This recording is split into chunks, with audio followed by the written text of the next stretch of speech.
Imagine this. It's a Friday night. Your phone lights up with messages, friends are out for drinks, inviting you to come along and just relax for once. But instead of feeling excited, you hesitate. You'd rather spend the evening diving into that book you've been meaning to finish, solving a problem that's been on your mind all week, or simply sitting alone with your thoughts. You wonder, what's wrong with me? Why don't I care more about all this social buzz? If this sounds familiar, you're not alone. In fact, this tendency to prioritize solitude or smaller circles of meaningful interaction over wide social engagement is common among highly intelligent people. The connection between intelligence and a different approach to social life has fascinated psychologists and scientists for years. Their findings shine a light on why intelligent individuals may seem less invested in the hustle and bustle of social life, and why that's completely okay. At the heart of this discussion lies the truth about how intelligent people perceive time, relationships, and fulfillment. To them, time is their most valuable resource. It's finite, non-renewable, and absolutely essential for pursuing the things they care about most. Whether that's solving a puzzle, advancing in their career, creating something artistic, or simply thinking deeply about life, intelligent people are fiercely protective of how they allocate their time. And large social gatherings, small talk, or conforming to traditional social expectations, those often don't make the cut. Let's take a closer look at why. First, intelligent people enjoy meaningful and deliberate interactions. They thrive on depth, not breadth. At a noisy party or in a large group, social energy tends to scatter. Conversations stay surface level, jumping from topic to topic without really delving into anything substantial. For more socially adept individuals, this exchange can create a sense of excitement and connection, but for the intellectually inclined, it often feels hollow. Their minds want to go deeper, to explore ideas, dive into debate, and truly connect with others in a way that's almost impossible when the music is loud or there are 10 simultaneous conversations happening. That's not to say intelligent people can't stand socializing or that they don't need connection, far from it, but the key difference is their preference for quality over quantity. They'd rather have one intense, thought-provoking conversation than 10 shallow interactions. They value friends who challenge their ideas, inspire creativity, and share similar passions. A weekend coffee chat with a like-minded person may feel infinitely more rewarding than spending hours in a crowded bar. Then there's the concept of mental stimulation. For the highly intelligent, stimulation comes in many forms, and socializing isn't always one of them. Their brains crave challenge and progression, and they often find themselves pulled toward hobbies, intellectual projects, or solo pursuits like reading, writing, or creating. These activities not only align with their natural curiosity, but also give them a safe space to wrestle with complex ideas or polish their skills.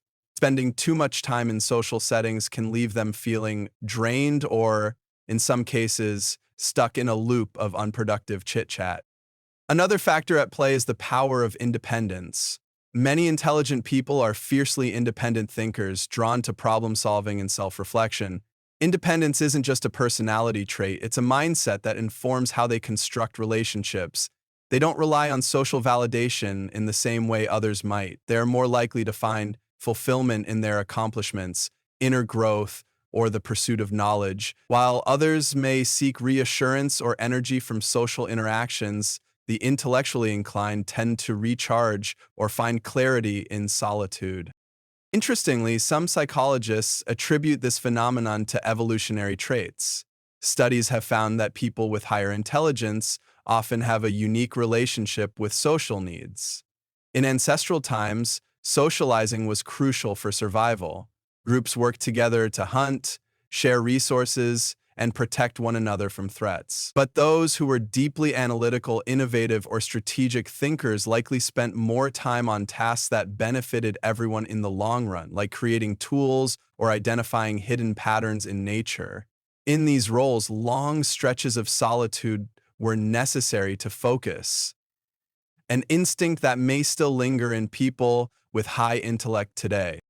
But it's not just about efficiency. Another reason highly intelligent people sometimes avoid social life is linked to self-awareness. They're keenly aware of who they are, what they want, and what doesn't serve their goals.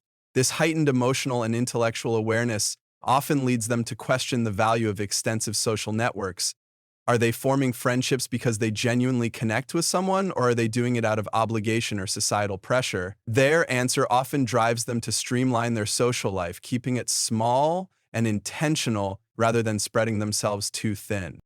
At the same time, there's an undeniable flip side to this narrative. Even the most independent minds need human connection. It's a fundamental part of who we are. Loneliness, prolonged isolation, or a lack of meaningful relationships can be just as detrimental to intelligent people as it is to anyone. The difference is that intelligent people often seek connection in ways that are less traditional, preferring deep, one-on-one relationships over being the life of the party or maintaining frequent communication with a large network. So what does this all mean? If you're someone who relates to this experience of feeling detached or uninterested in mainstream social life, does it mean you're automatically more intelligent? Not necessarily. Intelligence is complex, multidimensional, and unique for every person. What this really speaks to is how intelligence influences priorities and how we engage with the world around us. For intelligent individuals, rejecting certain aspects of conventional social life isn't about arrogance or thinking they're above it all. It's simply a matter of introspection. They know where their energy thrives and where it wanes. They understand what brings value to their lives and choose to focus on that instead of spreading themselves thin for the sake of fitting in. At the end of the day, social life doesn't have a one-size-fits-all definition. Whether you love crowded parties or quiet nights at home surrounded by books, the most important thing is finding what truly fulfills you. Intelligent people may prefer thoughtful solitude or intimate connections, but that does not make their approach any better or worse than others. It's just, let's talk about something that might sound strange at first. Why do some of the most intelligent people seem indifferent to social life? You've probably come across this kind of person before. They're not antisocial, exactly, and they don't hate people, but they're just not overly concerned about attending parties, making tons of friends, or staying constantly connected. In fact, while many people crave social circles as a source of energy and validation, intelligent individuals often go the opposite direction, thriving in solitude and deep reflection. So what's going on here? Why is it that having a buzzing social life, something that's considered universal and desirable, might simply not appeal to certain people with high IQs? Let's start with the basics. Human beings as a species are inherently social. Evolution has wired us to seek companionship as a means for survival. In prehistoric times, sticking close to your tribe wasn't just optional, it was essential. It meant safety, protection, resources, and community. And while modern life is dramatically different, some of these instincts linger. So when someone seems uninterested in connecting socially, it immediately stands out. But here's the key. Intelligent people process the world in ways that often set them apart from these evolutionary defaults. They operate in a realm that questions norms, motives, and the depth of what other people value. Social interaction, to someone like this, isn't a given, it's an experience that requires purpose and meaning. Without that, it becomes something they feel less inclined to pursue. One of the main reasons intelligent people don't prioritize social life is that they tend to favor meaningful conversations over shallow connections. Think about the small talk that dominates everyday interactions. How's the weather? Did you see the game last night? How's work? To many people, these kinds of exchanges are perfectly fine. They're a way to break the ice, strengthen connections, or provide comfort in routine. But to an intelligent mind, small talk can feel, well, small. They often crave conversations that challenge their thinking, explore big ideas, or genuinely reveal something about the other person. For these individuals, time is a precious resource, and draining it on exchanges that don't resonate deeply can feel like a waste. Instead of chit-chatting at a gathering, they might prefer diving into a book, solving a problem, or pondering how the universe works. It's not arrogance, it's a difference in priorities. This leads us to the second point, the introspective mind. Highly intelligent people are often deeply introspective, which means they find life within their own thoughts. Solitude is more than just peaceful for them, it's productive. It's in those quiet moments that they can analyze, create, and expand their understanding of the world. Picture this. One person sees sitting at home alone as lonely, but to the intelligent person, it might feel like freedom. Solitude isn't just absence, it's the presence of ideas, clarity, and mental space. And here's the thing about solitude, it's refreshing. It gives them time to recharge their emotional and intellectual energy. Many social interactions, while pleasant for some, can feel draining for others, especially those on the more introverted side of the spectrum. For intelligent people who analyze and process so much already, the small stresses and constant input of the social world can be exhausting. They'd rather save that energy for something that adds long-term value to their lives or enhances their understanding of themselves. But let's be very clear. Intelligent people aren't completely immune to socializing. In fact, most intelligent individuals recognize that human connection is important in life. However, they're often selective about when and with whom they connect. This is where the concept of quality over quantity becomes pivotal. For an intelligent mind, having a handful of deep, meaningful relationships is far more fulfilling than being surrounded by dozens of acquaintances. They'd choose a 2-hour heart-to-heart over a wild party any day of the week. Now let's look at something else, the way intelligent people view group dynamics. Social situations often come with unspoken rules, expectations, and a certain level of performance. You know the drill. Smiling at the right times, taking part in group activities, even feigning interest in things you don't care about just to stay polite. Those with high intelligence are often quick to pick up on these nuances and feel a certain discomfort about them. Why? Because they value authenticity.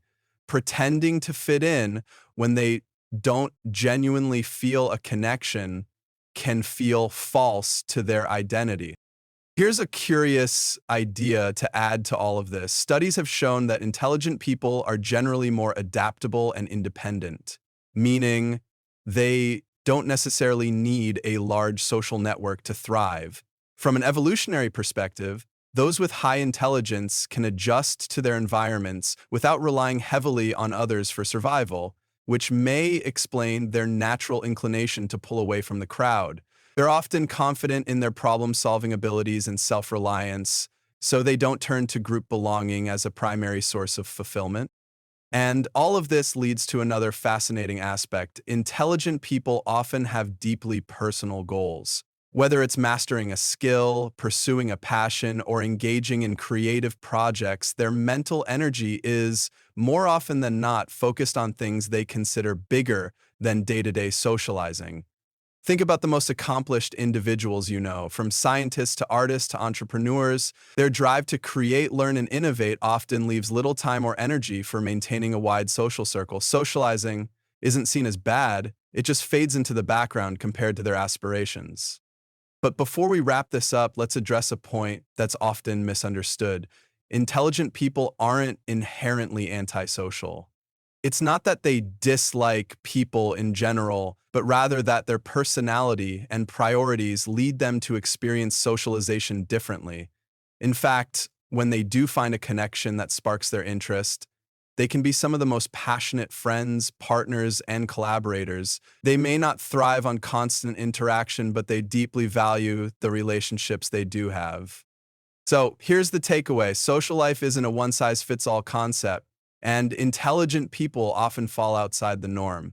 They're not dismissing socializing, they're reinterpreting it through their own preferences and thought processes. They may prefer solitude and introspection, they might avoid superficiality, and they may selectively invest their time in meaningful relationships rather than chasing more casual connections. Ultimately, it's not about intelligence versus socializing. It's about recognizing differences in how people navigate the world. For the highly intelligent, their seemingly indifferent attitude towards social life isn't a rejection of humanity. Quite the contrary, it's often their way of seeking deeper purpose, personal growth, and authentic connection. And maybe, just maybe, we could all learn something from that.